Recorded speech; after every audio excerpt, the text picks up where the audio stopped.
Hey, what's up guys? I'm Mark Yoon, and today I'm bringing another hopefully exciting video. So what I wanted to talk about today is how we can implement Rock, Hong Yunseong, and Aeon Calicos or Lizardman back into the series.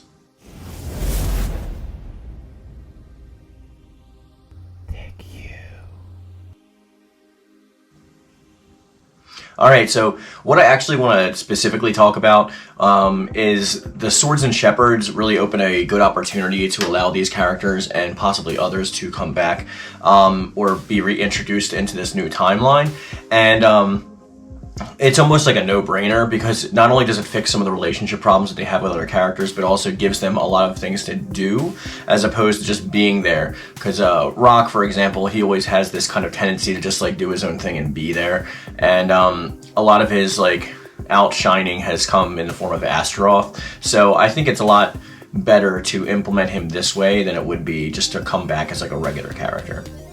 Well, first of all, they'd all have to be like obviously like overhauled, just like Hwang Sung-young and Setsuko were. Yunseong, Hong Yunseong, not so much, but Hong like could do with a style upgrade as well. Obviously, he can come back with just like his Chinese sword. That's fine, but I would like to see more, you know, Taekyon or the precursor to Taekwondo, like in his actual style. I want to see more of that kind of stuff. He's always been good with like having kicks and using his fighting style, almost more so than Hwang Sung-young was, but I want to see actually more of that. So when we're talking about Aeon, like I'm not sure if this is going to be like the Soulcalibur 5 version of Aeon Calicos with like the dual wielded axes.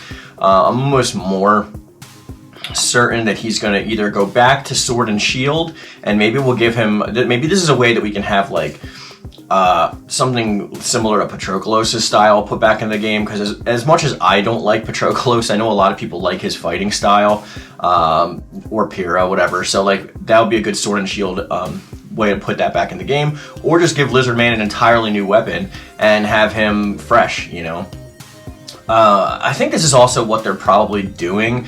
That's why, one of the reasons why the fact these characters weren't released in Season 3 is they probably know that they have a lot more reworking to do, and they might as well rework them into the next game as opposed to shoehorning them in like another season past that they're not sure is going to sell well. So I can understand it for that. But the Swords and Shepherds, I've said this 100 times, there's like this anime trope where there's like an evil team, right? Like you have like the villains in My Hero Academia, you have the Akatsuki in Naruto. Everything's similar to that, right? So we have these two paired teams, and there's one sword and one shepherd per team, per squad.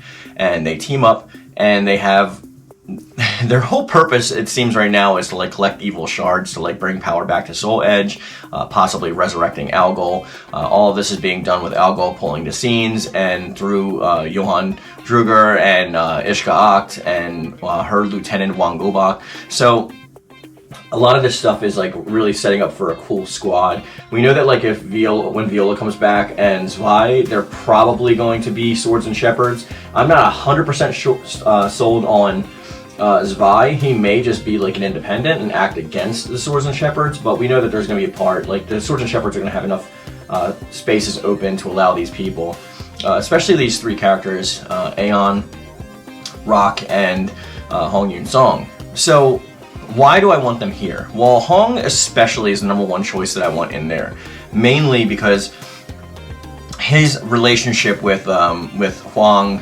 Sung-young and Song Mina has been redefined since this new timeline has started. He used to be the playful like rival to Hwang, and he was like almost like a love interest kind of thing when it comes to Song, but it seems now that Hwang and Song have filled that role of love interest, and they've shown a lot of like chemistry and the future goings of where that pair is headed.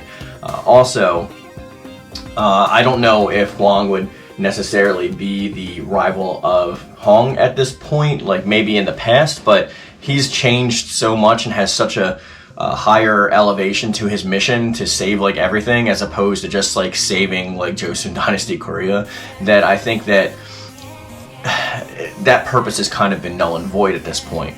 Now, we can have him still have a history with the character, and being on that side would preclude Song and Hwang to actually go after him and try to bring him back to the good side or try to reverse his brainwashing or whatever's going on.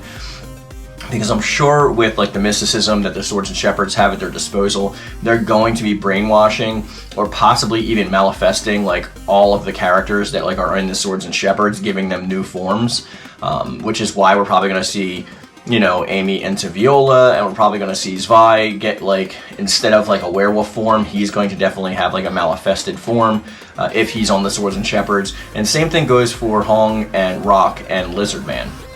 Now, why this makes this cool, we have better soul charges and we get more transformations. This makes it a lot more fun to play, especially with create a character.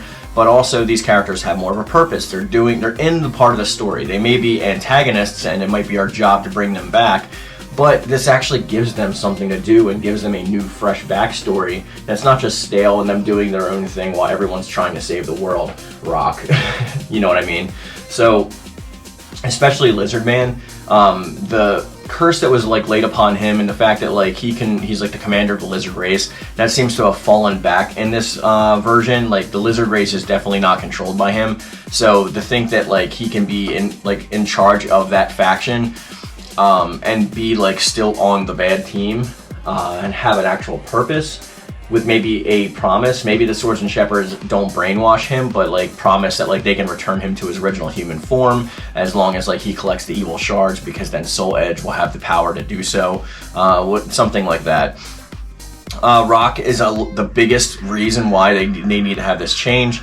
A lot of people are pushing back against Rock in general because of his like origin and like how he is. Like it's a kind of sensitive topic, so I mean like a lot of people want to see that change because some people like Rock a lot, and the fact that like he has nothing to do and like he's being ignored due to the backstory is definitely going to have him being completely rewritten.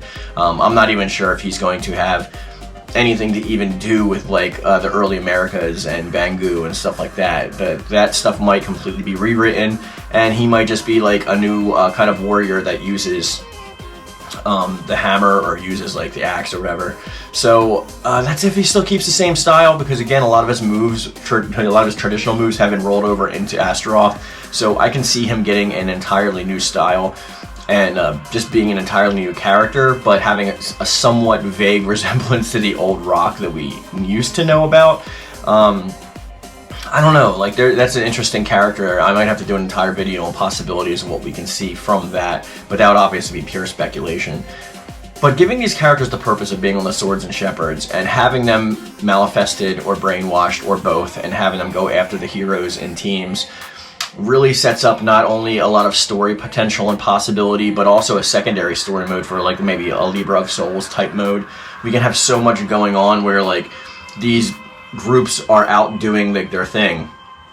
And another awesome part of this would be, not only do we play as the heroes, we can have a second story mode or a second part where we actually play as the Swords and Shepherds trying to collect the shards for Soul Edge. Like, I think that would be amazing. And don't just do that for Soul Chronicles. I want to see backstory stuff in Soul Chronicles. I don't want to see like part of the plot being put out there. That should be in the story mode, the secondary story mode, and that's it. The backstories and stuff like that, and everything that's going on internally with the characters should be there. Like if there's brainwashing, we can see the characters trying to fight against their brainwashing, having battles against themselves, you know, Ishka Ox, stuff like that. But I think a lot of this stuff reads like really cool for the future of the franchise and gives a lot of freshness and breaths of fresh air to characters that have been seemingly forgotten at this point. So let me know what you guys think in the comment section down below and on Discord. Would you like to see these characters brought back, or you think it's the best way to bring them back is through the Swords and Shepherds? Any and all thoughts are always welcome in the comment section down below. Feel free to subscribe to the channel. It would really help me out a lot and bring a smile to my face. And also try to join the Yoon-Fam if you have the means to, and if not, just sharing the video and possibly going to the Discord below will also make me happy. As I always say, guys, I love it. Thank you. And thank you.